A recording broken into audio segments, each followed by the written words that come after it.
Bom dia, irmãos, paz seja convosco. Vamos à nossa escola bíblica, a nossa 56ª escola bíblica. São 56 aulas online que nós estamos tendo. Então, como sempre falo, espero que você esteja gostando, esteja ali curtindo, compartilhando, comentando, né, dando seu parecer sobre a aula. E vamos dar continuidade, nós estamos ali estudando o livro de Atos dos Apóstolos. Então, nós falamos já sobre a descida do Espírito Santo, sobre aquele lugar onde eles estavam ali todos reunidos. Ali existiam pessoas de todos os lugares, né? Eles tinham sido dispersos, agora eles já estavam reunidos ali. E eles começaram a falar uns na língua do outro. Então, todos se entendiam, né? E aí as pessoas que estavam do lado de fora imaginavam que eles estavam bêbados, eles questionavam porque Galileu, eles eram pessoas incultas, né? Eles não eram, assim, pessoas que falavam várias línguas, estudadas. Então, ali eles se admiraram por causa disso. Agora, nós vamos falar sobre o discurso de Pedro diante de todos. Então, abra aí a sua Bíblia, no livro de Atos dos Apóstolos, capítulo 2, versículo 22. A palavra de Deus diz: varões israelitas, atendei estas palavras. Jesus o Nazareno, varão aprovado por Deus diante de vós com milagres, prodígios e sinais, os quais o próprio Deus realizou por intermédio dele entre vós, como vós mesmo sabeis. Então Pedro agora pede deles uma atenção especial, né? Pedro chama Jesus de Nazareno para mostrar a origem humilde de Jesus. Então, os milagres, prodígios eram incontestáveis, porque estava ali no meio deles, né? Eles tinham visto já, Jesus caminhou por ali 3 anos, fazendo milagres e maravilhas, né? Então, eles não podiam duvidar disso. Então, tudo que Jesus fez, apesar dos judeus saberem, né? Eles dizem, questionam que ele fez por ser feiticeiro, por ser enviado do diabo. Então, eles questionam de uma maneira pesada. Então, Pedro agora quer corrigir isso, dizendo que o próprio Deus realizou os milagres através de Jesus aqui na terra. E haviam testemunhas disso naquele lugar. Agora, verso 25 e 26, diz: porque a respeito dele, diz Davi, diante de mim via sempre o Senhor, porque está à minha direita, para que eu não seja abalado. Por isso se alegrou o meu coração e a minha língua exultou. Além disso, também a minha própria carne repousará em esperança. Então Pedro explicou tudo e vai falar de Jesus citando um texto do Antigo Testamento. Não vamos esquecer que ali eles seguiam as leis, seguiam o Antigo Testamento. Então Pedro vai falar de Salmos 16, do capítulo 8 ao versículo 11. Então ele vai fazer isso para provar, né, que era Jesus já desde a época que Davi está falando, e ele então estava dizendo isso para os judeus. 27 e 28, porque não deixarás a minha alma na morte, nem permitirás que o teu santo veja corrupção. Fizeste-me conhecer os caminhos da vida, encher-me-ás de alegria na tua presença. Então Davi diz que o teu santo, então ele destaca Jesus, o Messias, né? Que não verá corrupção, não verá o pecado. Então, a destruição ou morte de alguém é a decomposição do corpo físico, aqui que eles estão citando. Verso 29 e 30, Irmãos, seja-me permitido dizer-vos claramente a respeito do patriarca Davi, que ele morreu e foi sepultado, e o seu túmulo permanece entre nós até hoje. Sendo, pois, profeta, sabendo que Deus lhe havia jurado que um dos seus descendentes se sentaria no seu trono. Então, aqui Pedro mostra que no versículo anterior, o santo era Jesus e não Davi, né? Davi viu a corrupção e estava enterrado. Pedro explica que Davi também fala de um descendente, no Salmo 132, versículo 11. Pedro está construindo a sua argumentação por causa do público que ele falava. Então ele tem que chamar a atenção deles para o Antigo Testamento, aonde era falado de Jesus, né? Ele está falando aqui no caso de Davi, e aí ele agora vai trazer a fala, né?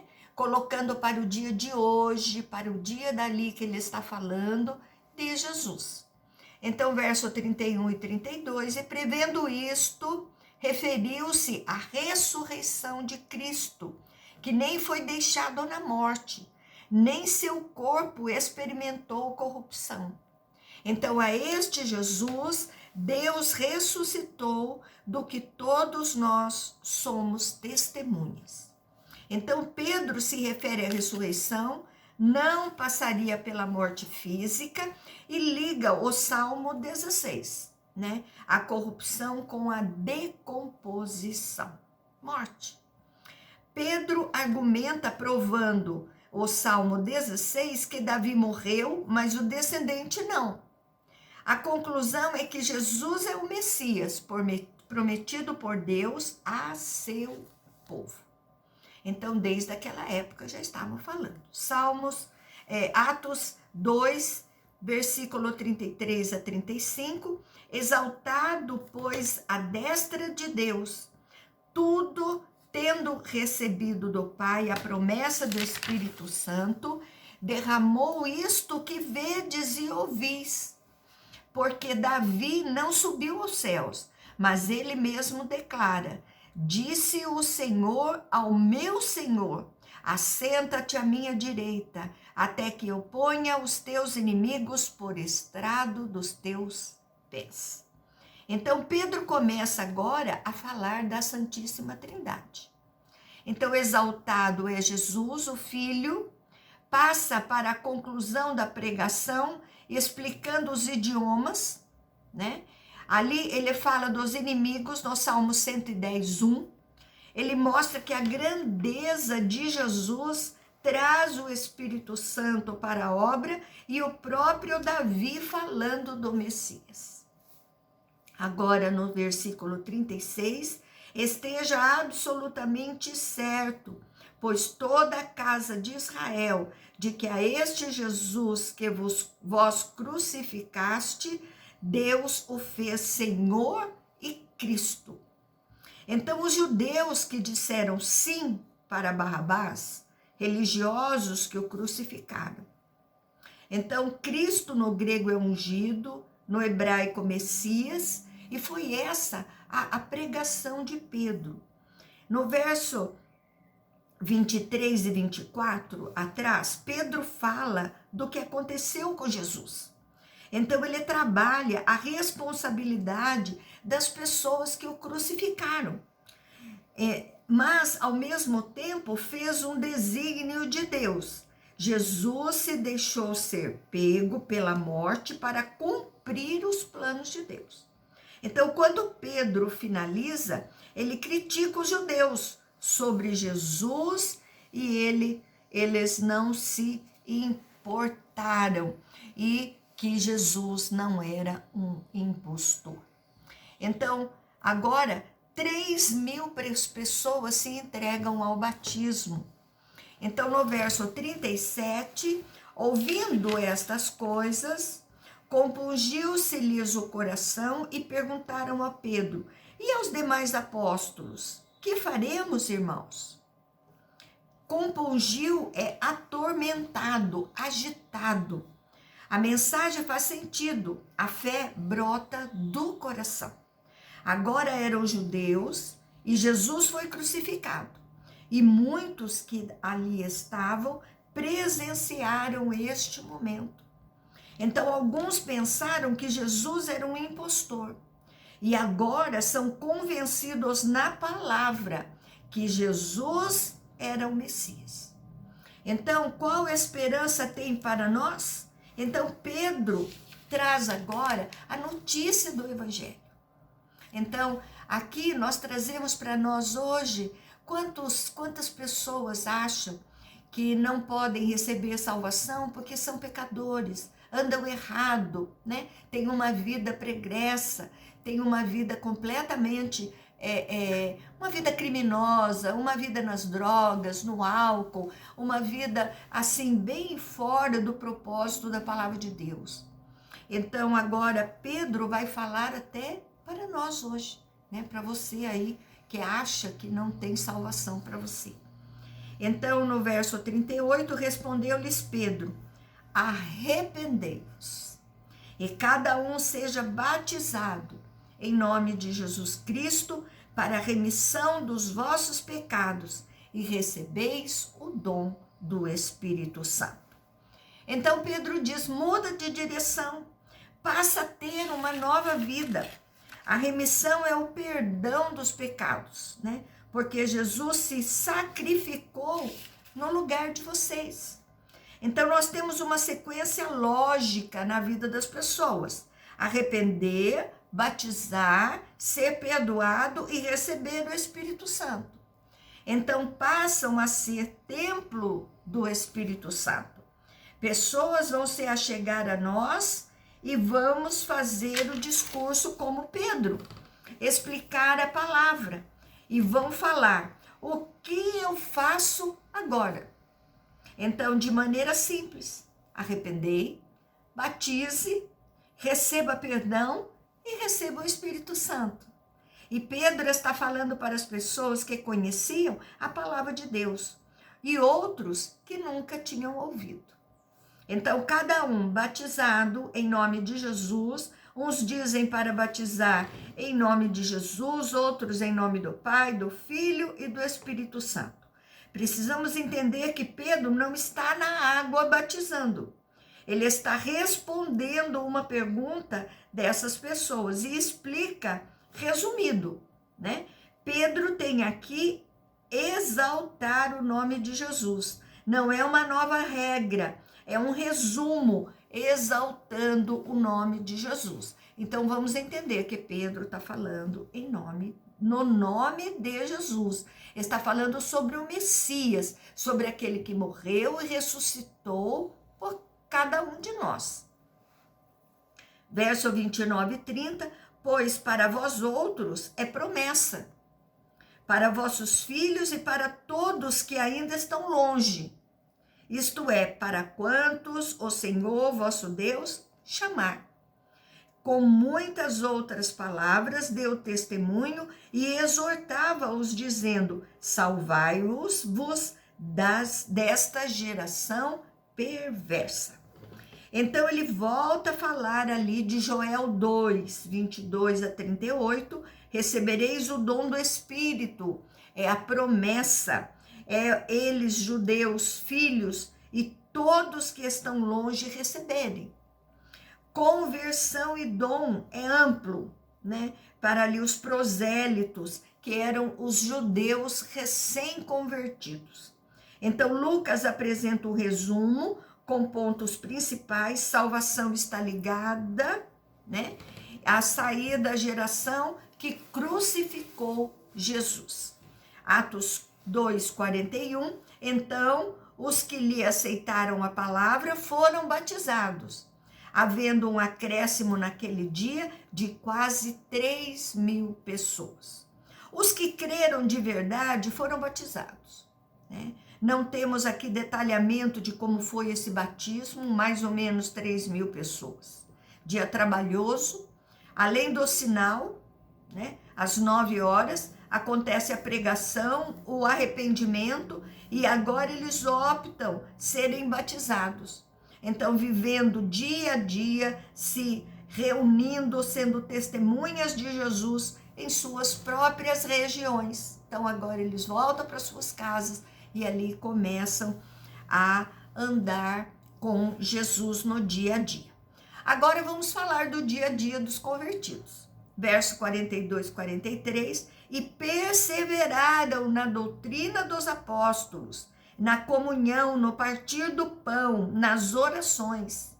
Em cada alma havia temor, e muitos prodígios e sinais eram feitos por intermédio dos apóstolos. Então veja você a importância de andar em comunhão com os irmãos. Eles perseveraram na doutrina e na comunhão. Então não ficava sozinho, né? A importância de estarmos juntos. Lucas cita o dia a dia, né? A doutrina era o conhecimento, né? De que eles aprenderam com Jesus, eram ensinados a palavra, e a comunhão, participarem juntos, a união no propósito de Jesus. E o partir do pão, era a Santa Ceia. Eles comiam sempre a refeição junto, entre os irmãos, e orando sempre. O culto da igreja primitiva. As pessoas temiam a Deus e o Espírito Santo agiam através dos discípulos, e a igreja vivia de uma forma especial. Versículo 44, 45, todos os que creram estavam juntos e tinham tudo em comum. Vendiam as suas propriedades e bens, distribuindo o produto entre todos, à medida que alguém tinha necessidade. Então, Lucas observa que as pessoas viviam em unidade, tinham tudo em comum, cada um tinha seus bens, mas eram solidários uns aos outros. Cita o exemplo de solidariedade, né? Servir ao próximo, se preocupar com a necessidade do próximo, ajudar, né? Às vezes não é só dinheiro, sabe? As pessoas pensam, mas eu não tenho nem para mim, como que eu vou ter? Reparta, né? Você vai ver o seu multiplicar. Então, por isso que não podemos ficar sozinhos, nós temos que conviver uns com os outros, né? Falar das nossas necessidades, parar com essa história de, vou ficar com medo, eu não vou falar porque eles vão ficar fofocando, falando da minha vida. Pare com isso. Nós precisamos nos ajudar, principalmente nesta época que nós estamos enfrentando. Não é um mandamento, as pessoas, à medida da necessidade de alguém, se ajudavam. Hoje precisamos ter fé, viver numa unidade positiva. Abençoe o reino de Deus, as nossas vidas, e ajudamos pessoas, né? Deus ajuda você, multiplica na sua vida. Não se preocupe, né? Quanto mais você ajuda, só dando um testemunho rapidinho, essa semana eu ajudei uma pessoa, Deus me incomodou, né? E ali o Espírito Santo falava para mim, e eu também não tenho condições, né? Mas como eu disse, aquilo que eu tenho a gente vai repartindo. E aquela pessoa me mandou um áudio dando testemunho, chorando, porque ela me dizia que tinha meio pacote de arroz, são 5 pessoas na casa, né? Não tinha mais nada para comer. Então você vê o agir do Espírito Santo quando você tem o seu coração aberto para ajudar ao próximo. Então preste atenção nisso. Verso 46 e 47, diariamente perseveravam unânimes no templo, partiam pão de casa em casa, tomavam suas refeições com alegria e singeleza no coração, louvando a Deus, contando com a simpatia de todo o povo. Enquanto isso, acrescentava-lhes o Senhor, dia a dia, os que iam sendo salvos. Todos os dias eles estavam na igreja, e você não vai na igreja por quê? Está com medo da pandemia?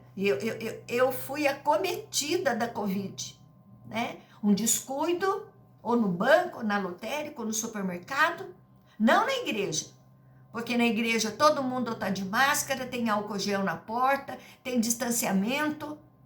Então, você não tem medo de ir no supermercado. Você não tem medo de ir na lotérica ou no banco receber ou fazer compras na cidade. Agora está tudo aberto. Mas você tem medo de ir na igreja. Então, pare com isso. Vá na igreja. Então, todos os dias eles estavam na igreja. Por que eles iam no templo? Essas pessoas estavam no tempo de transição. Eram pessoas que vieram do judaísmo, seguiam o Antigo Testamento, as suas leis, e agora eles estavam começando a ser instruídos pela vinda do Messias, de não haver mais sacrifício, não haver necessidade de seguir determinadas leis que já estavam cumpridas em Cristo. Agora, as pessoas que não eram judeus, os gentios, eles começavam a ser convertidos e eles já não praticavam mais as coisas das leis dos judeus. Então, eles entram aí os questionamentos, né? Circuncisão, outras coisas. Então, tem conflitos que ali começam a ser resolvidos, as questões. Eu vim de um catolicismo, então eu estou sendo ainda instruída pela palavra. Quanta coisa eu ainda tenho que deixar para trás para poder andar corretamente dentro da palavra de Deus. Eu não vivo mais no passado, nem naquilo que eu seguia. Então, agora, nós vemos então o porquê das cartas, dos escritos, eles trabalham e guiam até nós. Até hoje nós somos ensinados. O povo era visto como um grupo especial, que estavam juntos, oravam, participavam de tudo e abençoava todos. Enquanto perseveraram, Deus faz a obra.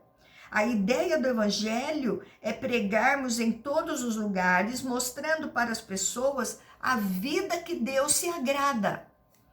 Então, o Espírito Santo que acrescenta. Sou um instrumento que prega e vive o evangelho, mas Deus é quem acrescenta. Então, nós aqui falamos até aqui, né, o capítulo 1º e 2º de Atos, o dia a dia da comunidade, dos convertidos, e como o Espírito Santo agia no meio deles. Então, falamos sobre Pentecoste, né, que até esse momento era apenas uma festa oficial dos judeus, 50 dias depois da Páscoa. Depois disso, a igreja passa a chamar também esse derramamento do Espírito Santo de Pentecoste, né? Então, aqui nós temos dois tipos, dois significados. A festa dos 50 dias depois da Páscoa, né? De quando eles foram ali libertos do Egito, né? Que eles saíram dali, e da libertação. E agora nós temos esse derramamento do Espírito Santo, também chamado de Pentecoste. Então, agora, no capítulo 3, versículo 1 e 2, nós vamos falar também sobre a igreja e as autoridades. Em Atos 3, 1 e 2, Pedro e João subiram ao templo para a oração da hora nona. E era levado coxo de nascença, o qual punham diariamente à porta do templo, chamada Formosa, para pedir esmola aos que entravam. Vamos falar aqui da cura de um coxo.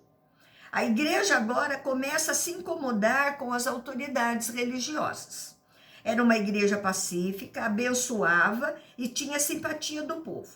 Mas os religiosos não simpatizavam com a igreja de Cristo e vai gerar aqui perseguição. O que acontece? Eles seguiam o Antigo Testamento e eles querem que assim continue. Só que Jesus veio, foi morto, foi crucificado, ressuscitou, tudo em favor de nós. Agora é a lei, não é que não tenha validade. Muitas coisas não vão ser cumpridas mais porque foram cumpridas em Cristo.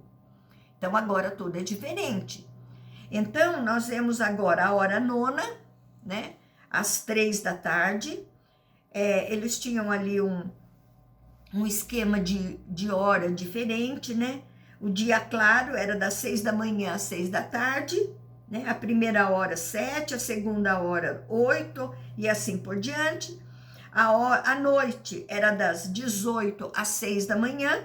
Então, a primeira vigília era das 18 às 22, a segunda vigília das 22 às 2 e a terceira vigília das 2 às 6. E os romanos separam a noite, né, em 4 vigílias, das 18 às 21, a segunda das 21 às 24, a terceira das 24 às 3 e a quarta das 3 às 6 da manhã. Coxo é alguém que não consegue andar. E este homem nasceu coxo e era conhecido por todo aquele povo.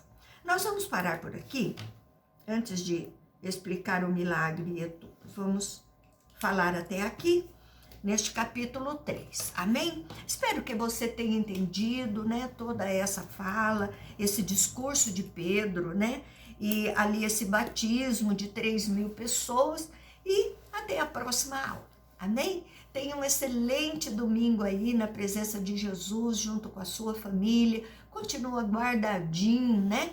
E um beijo grande aí no seu coração.